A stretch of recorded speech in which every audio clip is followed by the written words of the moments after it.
tengah-tengah kebaktian pada pagi hari ini, kami rindu Tuhan berkenan hadir untuk menerima sujud sembah hormat kami.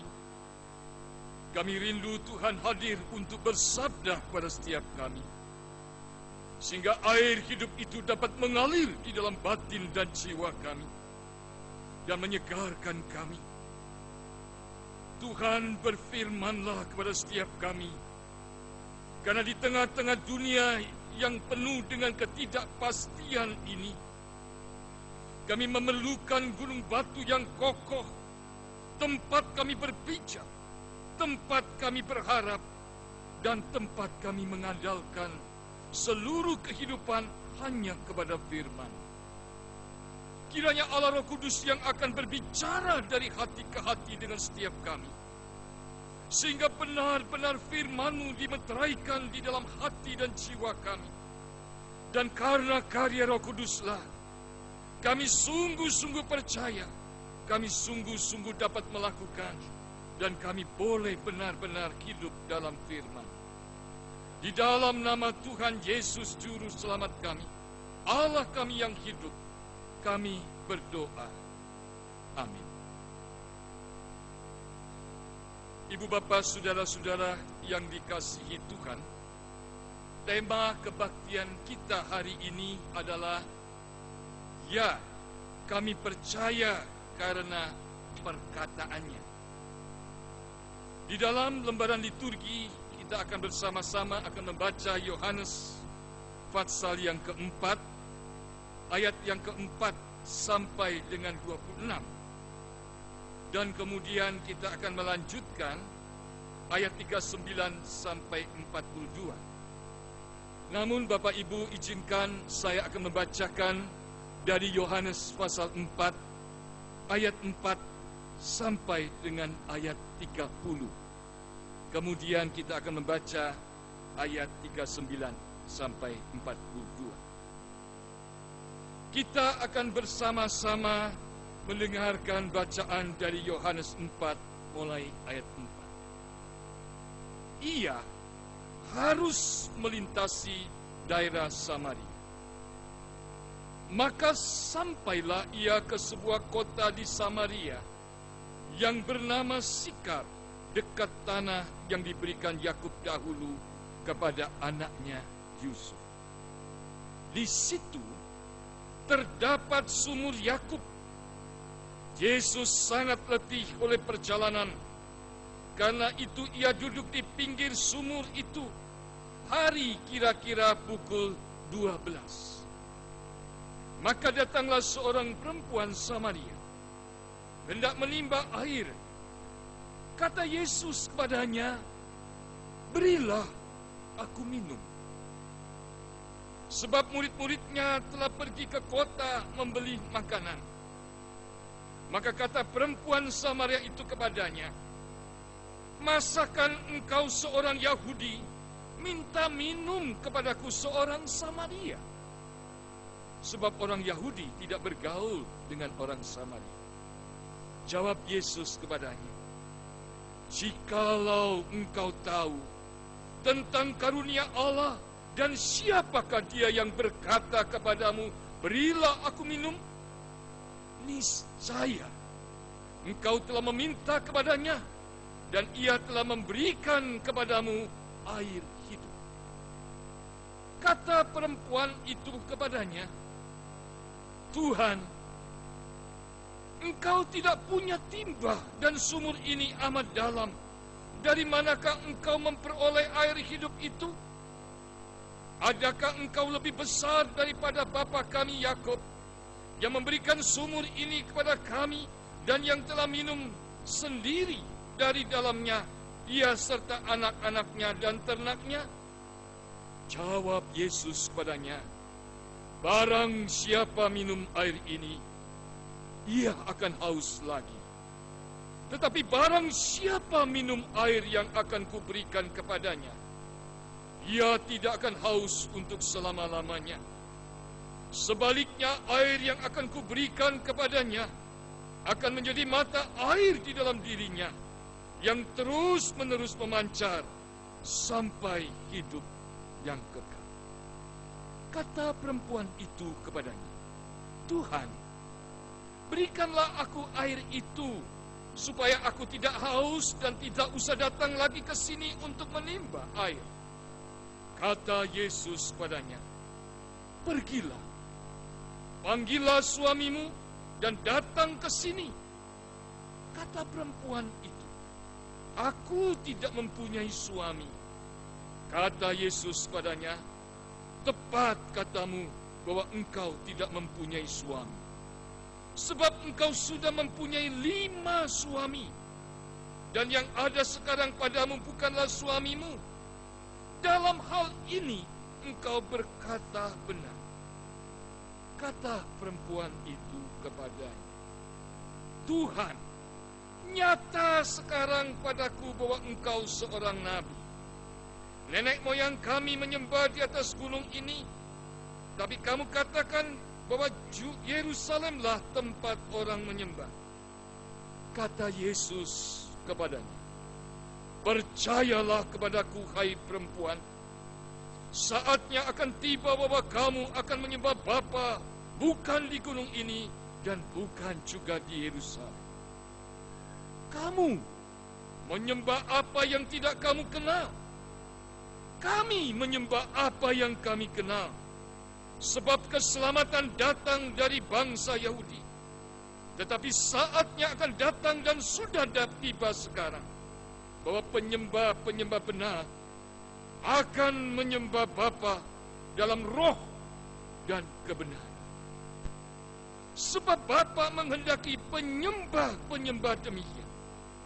Allah itu roh, dan barang siapa menyembah Dia harus menyembah dalam roh dan kebenaran.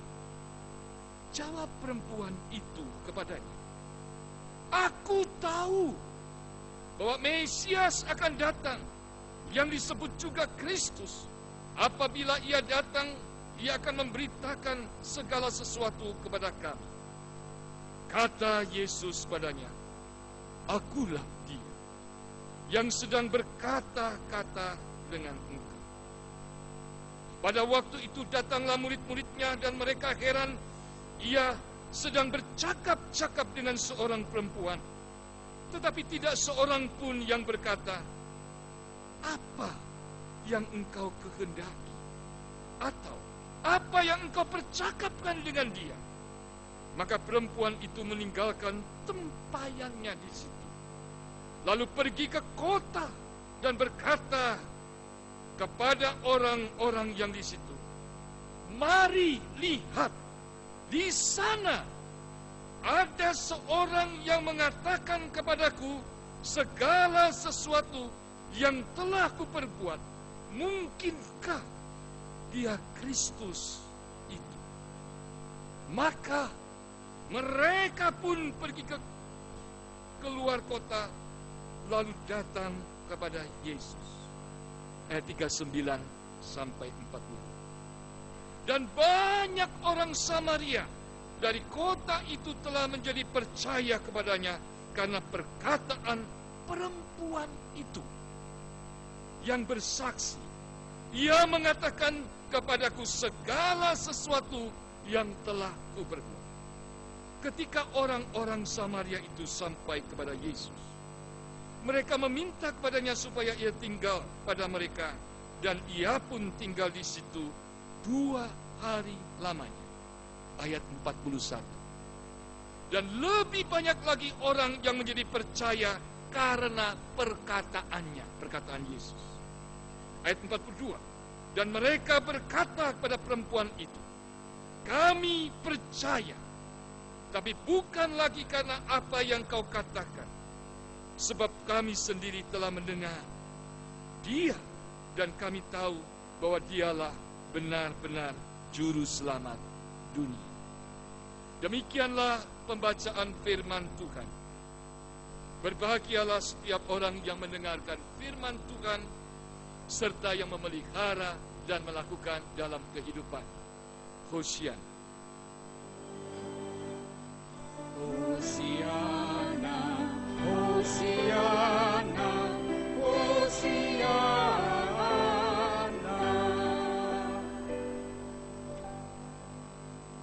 Bapak Ibu yang terkasih, Shalom. Hari ini kita diajak dengan sebuah tema, ya, kami percaya karena perkataannya. Karena perkataan Sang Mesias, Tuhan Yesus Kristus. Kalau hari ini ditanya kepada Bapak Ibu, apakah percaya kepada Tuhan? Saya yakin kita semua tidak diragukan mengatakan percaya dengan sesungguh-sungguh. Tetapi percaya Bapak Ibu Saudara dan saya hari ini karena perkataannya atau karena apa? Banyak orang hari ini mempercayai Tuhan karena rezekinya, karena barangnya, karena kelancarannya. Apakah salah? Tidak. Memang rezeki, memang kelancaran, memang berkat kehidupan, memang materi itu, memang kesehatan itu adalah dari Tuhan.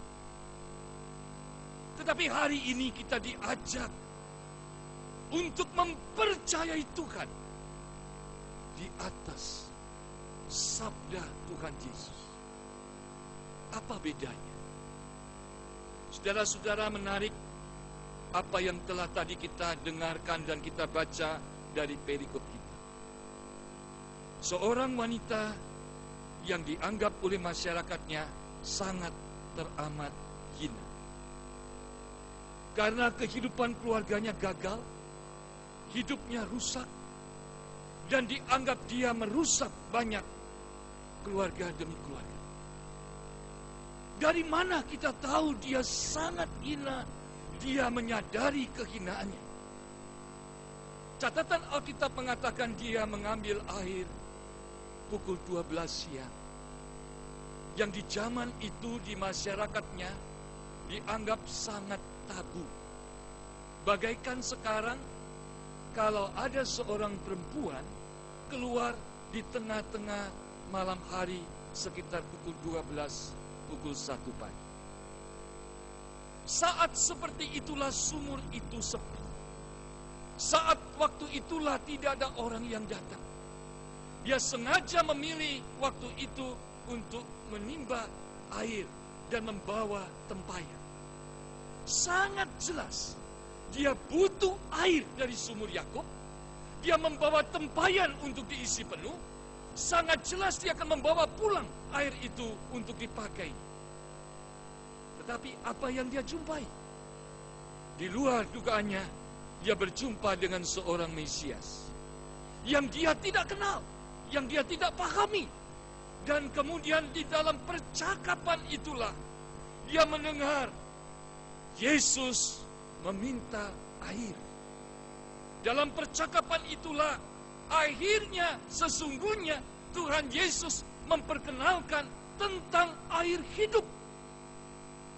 Jadi air sumur dihadapkan dengan air hidup. Herannya, perempuan Samaria ini yang sadar hinanya dan tahu batasnya, bahwa pantang bagi seorang laki-laki Yahudi berbicara dengan seorang perempuan, apalagi kalau dia adalah seorang rabi, apalagi di pukul 12 siang, apalagi dengan seorang wanita dari Samaria. Saudara-saudara, orang Yahudi itu sangat meremehkan dan menghina perempuan Samaria. Kalau ada di zaman itu sebuah keluarga Yahudi, salah satu anggota keluarganya menikah dengan seorang Samaria, maka yang dilakukan adalah sebuah kebaktian kedukaan, sebuah kebaktian perkabungan, yang dianggap bahwa keluarganya itu yang menikah dengan orang Samaria sudah mati. Sampai seperti itu. Sekarang Yesus datang berbicara dengan serius ketika dia sedangkan melepaskan lelahnya di tepi sumur Yakub, dan dia berbicara tentang air hidup. Yang menarik, perempuan Samaria ini mau mendengar sabda Yesus. Sekalipun dia tahu tujuan terutama datang ke sumur itu adalah untuk mendapatkan air sumur, untuk mengisi tempayannya, dan untuk membawa pulang.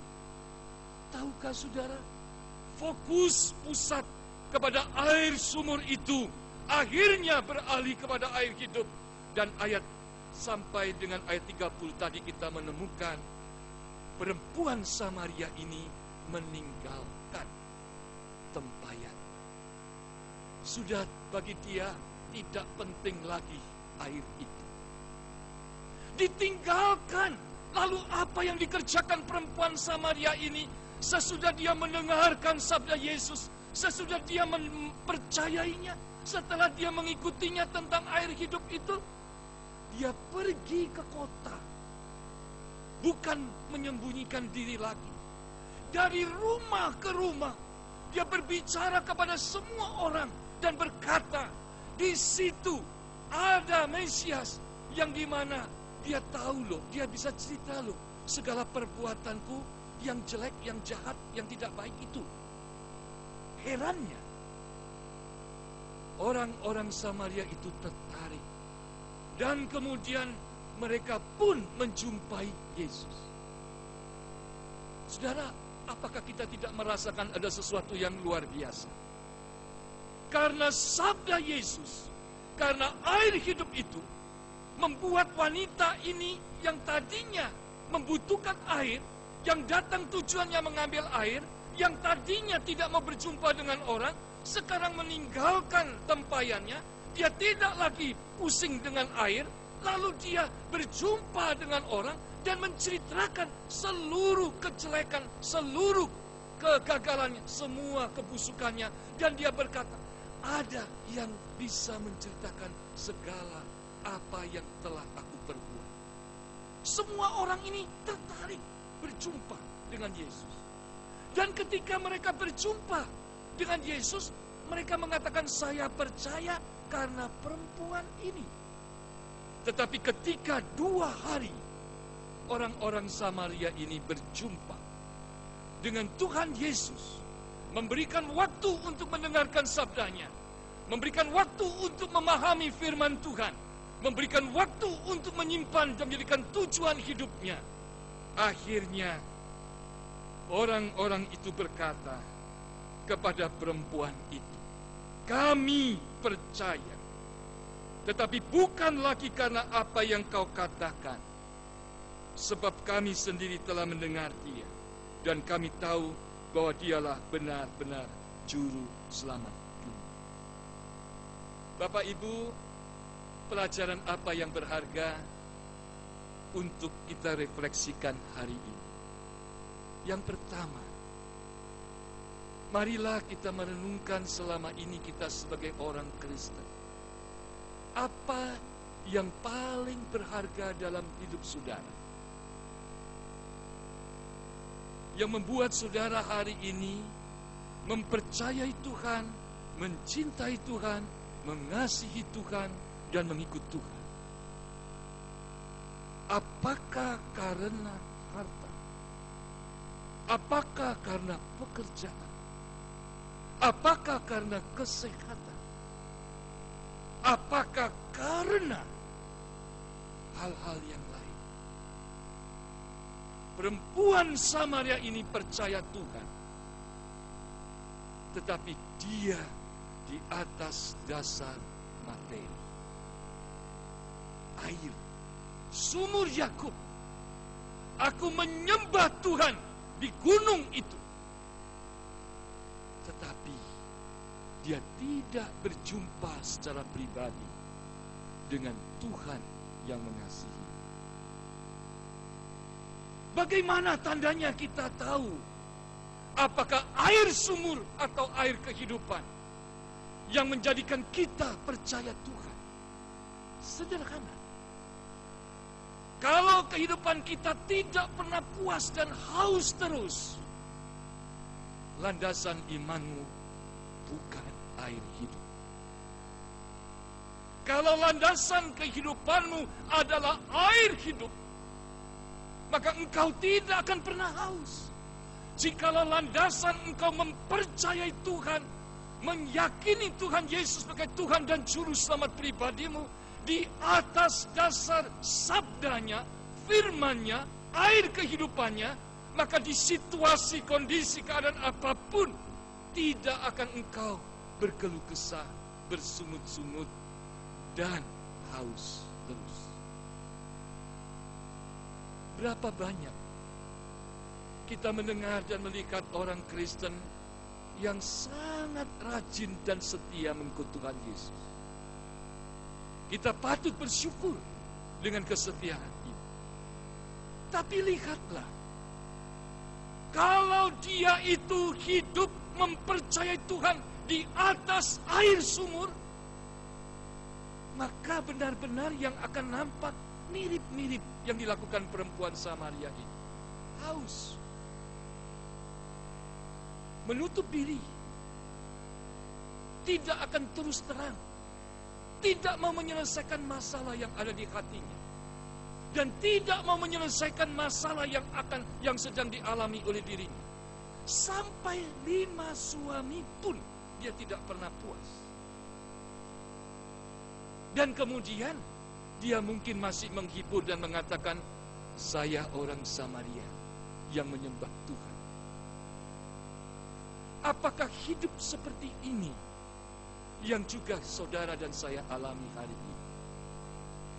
Di satu sisi, kita sangat kelihatan sebagai orang yang sangat religius.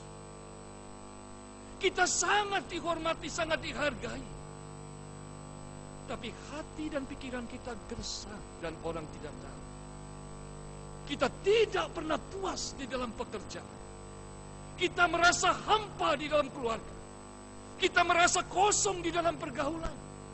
Dan kita merasa segala berkat rezeki dari Tuhan itu terasa tidak pernah dan tidak pernah cukup. Dan kita haus untuk meraih, dan tidak pernah puas. Bapak Ibu, ini hal yang sangat serius. Pagi ini Tuhan Yesus menawarkan air hidup. Apakah saudara yakin bahwa sabda Tuhan lebih berarti, lebih bernilai dari harta? Apakah Bapak Ibu Saudara yakin bahwa sabda Tuhan adalah air hidup itu lebih berharga dari kesehatan yang baik? Apakah kita bisa mengimani bahwa firman Tuhan di atas segala-galanya, dan itu bisa memenuhi hidup kita, yang membuat kita sukacita selama kita bisa mengerti, mendalami, dan melakukan firman Tuhan? Ataukah sebaliknya hari ini kita jadikan firman Tuhan untuk mengklaim kepada Tuhan supaya Tuhan itu menuruti apa maunya isi hati kita? Seorang yang dipenuhi dengan air hidup, dia tidak akan haus lagi. Dia akan merasakan hidup itu selalu cukup. Bahkan hidup itu akan melimpah dalam kehidupan setiap hari, penuh dengan luar biasa. Mari kita introspeksi dan refleksi pada pagi hari. Kita hidup dari pagi sampai malam untuk apa? Untuk mengumpulkan dan meraih sebanyak mungkin, untuk menikmati bersama dengan keluarga kita, ataukah kita kemudian kita hidup dan merasa hidup itu sebuah kesempatan, dan kesempatan yang berharga bahwa aku bisa mengisi hidup ini di mana Tuhan hadir melalui apa yang aku terima dari Tuhan, dan itu aku nikmati dan menjadi kelimpahan bagi orang lain. Hidupku bukan milikku lagi, tetapi milik Kristus. Bapak, Ibu, Saudara, apakah hari ini kita hanya berhenti mengatakan semua orang harus memperhatikan aku, Semua orang harus menghargai aku. Semua orang harus menuruti aku. Semua orang harus mentaati aku. Dan termasuk Tuhan pun harus mendengarkan suaraku dan menuruti apa maunya aku. Jikalau itu, berarti engkau mempercayai Tuhan di atas air sumur, bukan air hidup. Ketika perempuan ini sadar betapa berharganya sabda Tuhan air hidup itu, di mana dia berjumpa dengan Yesus Sang Mesias, mendengarkan firman-Nya dan merasakan itu sebagai air hidup, di tengah-tengah kebutuhan akan air itu, dia tinggalkan tempayan itu. Dia tinggalkan segala gengsi itu, dan dia menjadi berkat bagi banyak orang lain. Saudaraku, hari ini engkau yakin percaya Tuhan Yesus? Adakah sesuatu yang masih kau sembunyikan di hadapan? Kekurangan, kelemahan, dosa, kegagalan, bahkan perbuatan yang tidak berkenan di hati Dia. Jikalau kita hari ini sebagai orang yang sungguh-sungguh mempercayai Tuhan karena perkataannya, karena firman-Nya, jikalau benar air hidup itu yang ada dalam kehidupan kita bukan air sumur, maka kita tidak ada yang tersembunyi di hadapan Dia. Kita akan membuka semuanya itu di hadapan Dia. Seorang perempuan yang rusak, yang hancur, yang gagal seperti ini pun, dia ketika dialiri air hidup itu, dia terbuka dan dia tidak merasa sesuatu yang kurang ketika orang mengetahui kekurangan dan kelemahannya. Tapi justru di tengah-tengah kekurangan, di tengah-tengah kegagalan, di tengah-tengah ketidakberdayaan itu, dia mau menyaksikan ada kekuatan Allah yang tidak terbatas yang mengaliri kehidupanku yang terbatas. Benarkah kita percaya di atas air hidup? Masih adakah yang tersembunyi di hadapan Tuhan? Masihkah ada yang engkau tutup di hadapan Dia? Jikalau benar air hidup menjadi dasar kita mempercayai Tuhan, apa yang telah Bapak, Ibu, Saudara dan saya lakukan setiap hari? Kerinduan untuk menyampaikan air hidup itu kepada setiap orang. Jikalau hari ini kita tidak merasa butuh menyampaikan firman Tuhan kepada setiap orang, jikalau hari ini kita tidak merasa rindu membagikan air hidup kepada setiap orang, maka bertanyalah, air apa yang ada dalam kehidupanmu? Air sumur atau air hidup? Jikalau hari ini kita sama sekali tidak merindukan firman,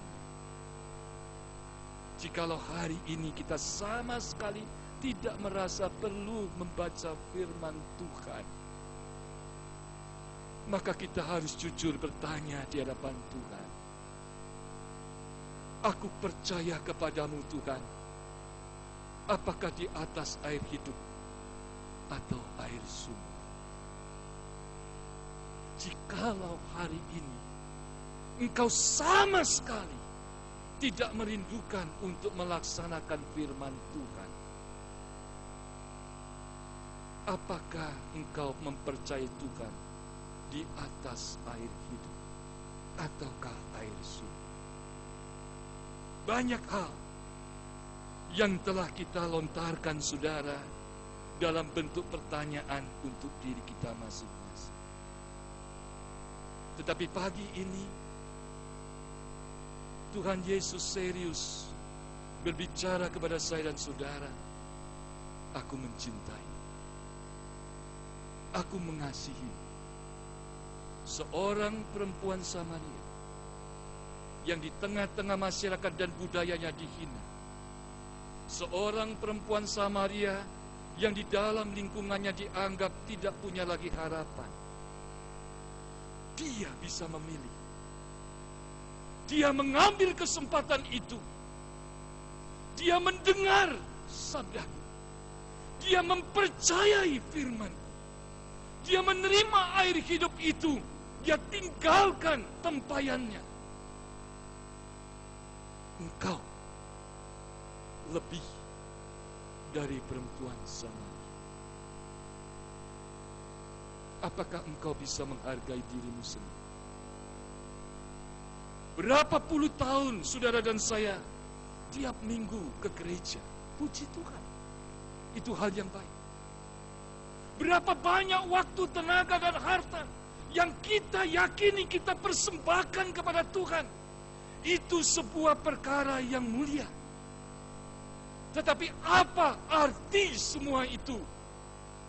Jikalau ternyata yang ada dalam hidup kita hanya air sumur. Karena kenyataannya, saya dan saudara masih haus. Dan terus haus. Tidak pernah puas. Bahkan hidup semakin hari semakin tidak puas. Tidak puas tentang apapun. Tidak puas tentang situasi, kondisi, dan keadaan. Tidak pernah merasa puas dengan orang-orang yang ada di sekeliling kita. Tidak puas dengan berkat Tuhan. Tidak puas dengan gereja Tuhan. Dan tidak puas dengan siapa saja. Hati-hati. Air sumur yang ada dalam hidup. Bukan air hidup. Saudara, bagaimana caranya? Mulailah dari awal seperti perempuan Samaria. Jujurlah di hadapan Tuhan dan berkata, Tuhan, inilah aku apa adanya. Inilah kegagalanku. Inilah kegersangan hati, jiwa, hidup, dan keluarga serta pekerjaan. Inilah aku ya Tuhan. Sekarang alirkanlah air hidup itu. Aku mau mendengar suara-Mu Tuhan. Aku berhenti mendengar suaraku sendiri. Aku tidak akan berpusat kepada suara orang lain. Aku mau berpusat kepada suara-Mu Tuhan. Firman air hidup. Apapun yang aku baca dan renungkan dari firman-Mu, selalu aku berdoa, ya Tuhan, biar Engkau sadarkan bahwa firman-Mu itu berbicara untuk aku. Dan Tuhan, tolong aku supaya firman-Mu itu menghidupi aku dan keluargaku. Dan kiranya firman-Mu itu yang akan menuntun jalan hidupku, sehingga aku menjadi orang yang bermakna dan yang berharga di mata Tuhan. Ketika saudara melakukan itu, saudara akan melihat perubahan besar yang terjadi. Hidupmu selalu puas. Hidupmu selalu sukacita. Karena ketika air hidup itu ada dalam hidupmu, engkau tidak akan dahaga lagi. Di tengah-tengah dunia yang kering ini, engkau punya air kehidupan yang selalu menyegarkan jiwa. Jikalau hari ini saudara dan saya pulang dari kebaktian ini, pulang ke rumah, engkau yang selama ini tidak puas dengan harta yang telah engkau kumpulkan, hitunglah semua itu. Dan bertanyalah, ketika aku lahir, aku membawa apa? Ketika aku datang ke dunia, berapa uang yang aku bawa? Tidak ada. Mengapa aku tidak bisa puas? Karena aku tidak mempunyai air hidup. Alkitab banyak di rumah. Di setiap kamar ada. Tapi nggak dibaca. Dibaca, tapi tidak dilakukan. Dilakukan, tapi tidak dengan sungguh-sungguh. Ketika saudara dan saya datang ke rumah, menjadikan firman Tuhan ini menjadi pusat kehidupan kita. Dan setiap hari kita selalu bangun mengatakan, aku membutuhkan air hidupmu Tuhan.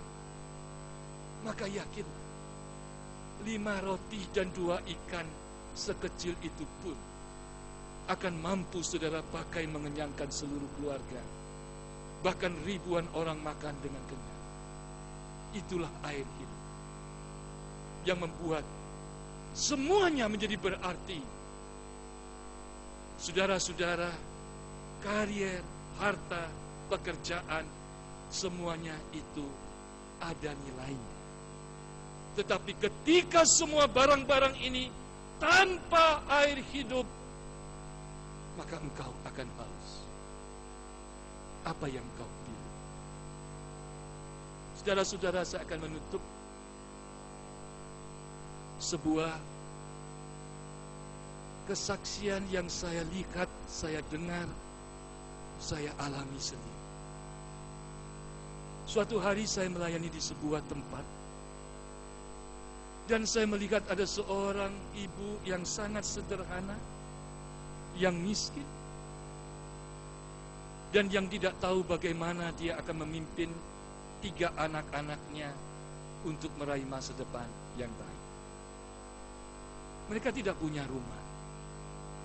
Suaminya pergi entah kemana dan tidak tahu. Tapi ibu ini adalah anak Tuhan.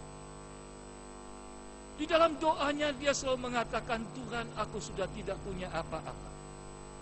Aku pun tidak punya siapa-siapa. Karena siapa orang yang mau dekat dengan aku yang seperti ini? Tetapi dia mengatakan, yang kupunyai hanya Engkau Tuhan. Jadikan hidupku berarti. Jadikan keluargaku bermakna bagi banyak orang. Tapi aku tidak tahu caranya bagaimana. Saudara, dia hanya punya Alkitab yang diberikan gereja ketika dia baptis. Dia sangat mencintai, karena memang dia tidak punya apa-apa. Dan dia mengatakan, Tuhan, ketika aku dibaptis menjadi anakmu, gereja memberikan Alkitab ini berarti firman Tuhan ini penting untuk hidup. Dia selalu meminta anaknya membaca. Dan selalu setiap hari 3 anak dan ibu ini berkata, inilah yang Tuhan ingin kita lakukan. Hari demi hari mereka kerjakan hidup itu sesuai dengan firman Tuhan. Tapi apa yang mereka alami? Dihina orang, diremehkan orang, dilecehkan orang, bahkan tidak dianggap oleh orang, termasuk oleh gereja. Suatu hari ibu ini datang dan berkata, rumahku dipakai pos sekolah minggu saja. Bapak Ibu tahu apa jawabannya oleh pihak gereja? Pos sekolah minggu yang ada di pos-pos itu tempatnya ber-AC, tapi muridnya sedikit. Kira-kira kalau di tempat kamu itu, apakah ada anak yang datang? Saudara, apakah dia kecewa? Apakah dia marah? Apakah dia tersinggung secara manusianya? Tetapi ketika dia mengembalikan, hatiku ingin tempat tinggalku dipakai untuk memberitakan firman Tuhan untuk anak-anak di sekeliling yang begitu banyak dan mereka miskin. Saya percaya suatu hari pasti gereja itu akan menerima. Bagaimana caranya? Ibu dan 3 anak ini berdoa. Lalu yang terjadi adalah ada anak-anak muda dari gereja dan ada hamba Tuhan yang mau membuka di tempat itu pos sekolah minggu. Suatu hari, saudara, ibu ini lapor sama gerejanya dengan tidak tersinggung dan tidak punya perasaan sakit hati. Dia mengatakan bahwa di rumahku sekarang posnya sudah 100 orang lebih anak. Pertanyaannya adalah, gimana caranya? Rumahmu kan kecil. Dijawab dengan ibu itu dengan sederhana, 3 shift.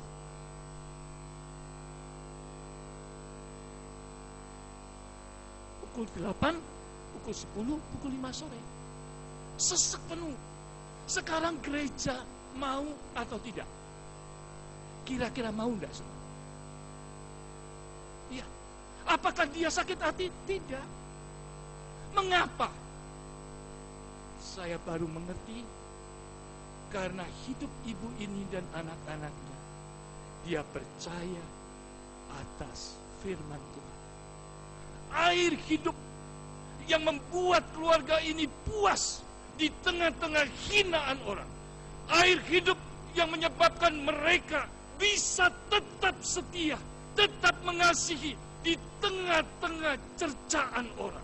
Air hidup itulah yang membuat mereka tidak dalam. Mereka sungguh-sungguh membutuhkan firman Tuhan. Mereka sungguh-sungguh menghargai firman Tuhan. Mereka sungguh-sungguh merasa bermartabat ketika menjalankan firman Tuhan itu. Dan ketika firman Tuhan diberitakan, ketika firman Tuhan disampaikan, ketika firman Tuhan menjadi yang terutama dalam hidup itu, secara daging bisa sakit, tetapi mereka tidak akan pernah darah. Karena ada air hidup yang senantiasa memulihkan, ada air hidup yang selalu menguatkan, ada air hidup yang selalu menghibur dan memberkati mereka. Saudara, mari di akhir khotbah ini saya mengajak Bapak Ibu Saudara yang hari ini merasa hidupnya adalah orang yang paling terluka. Jikalau hari ini saudara merasa di dalam hati saudara ada sesuatu yang terluka, memang benar karena orang itu, memang benar karena situasi kondisi itu. Tetapi seandainya hidup saudara dialiri air hidup, luka-luka yang ada mungkin masih engkau ingat, tapi tidak akan memberikan dampak yang negatif. Karena engkau tidak akan pernah dahaga, saudara. Kasih Allah yang luar biasa itu akan melimpahi engkau, sehingga engkau tidak akan haus lagi. Jikalau hari ini engkau tidak pernah puas dengan kedudukan dan jabatan yang engkau raih, dan engkau merasa diperlakukan tidak adil, yang seharusnya engkau duduki sekarang dirampas orang lain, yang seharusnya engkau ambil hari ini diambil orang lain, dan engkau tidak bisa melupakan itu. Mari, bukalah hati, jujurlah di hadapan Tuhan dan mengatakan, inilah aku apa adanya. Mulai hari ini Tuhan, aku tidak akan mengandalkan harta kekayaan apapun, tapi aku membutuhkan air hidup. Bukan berarti tidak bekerja. Semua apapun yang saudara punyai, tapi jikalau engkau tidak punya air hidup, engkau akan selalu haus. Bahkan jikalau hari ini saudara merasa tidak dihargai oleh gereja, bahkan saudara tidak diperhati, apakah saudara akan putus asa? Engkau pindah kemanapun tidak akan menyelesaikan. Dan itu yang dijelaskan oleh ibu itu kepada anak-anaknya. Disinilah kita akan membuktikan bahwa air hidup, firman Tuhan, akan memampukan kita untuk menyaksikan bahwa di dalam kekurangan, keterbatasan, kemiskinan, Tuhan berkarya. Dan gerejanya mengakui dan akhirnya menghargai. Bagaimana dengan kita hari ini? Kita di dalam minggu-minggu Prapaskah, biarlah hari ini kita pulang dan bertanya, aku percaya di atas air sumur atau air hidup. Aku dan keluargaku, mari selama masih ada kesempatan, kita berdoa, kita mewujudkan air hidup itu mengalir dalam diri kita. Cintailah firman Tuhan. Peganglah firman Tuhan. Lakukanlah firman Tuhan. Maka air hidup itu akan menjadikan engkau sangat berarti.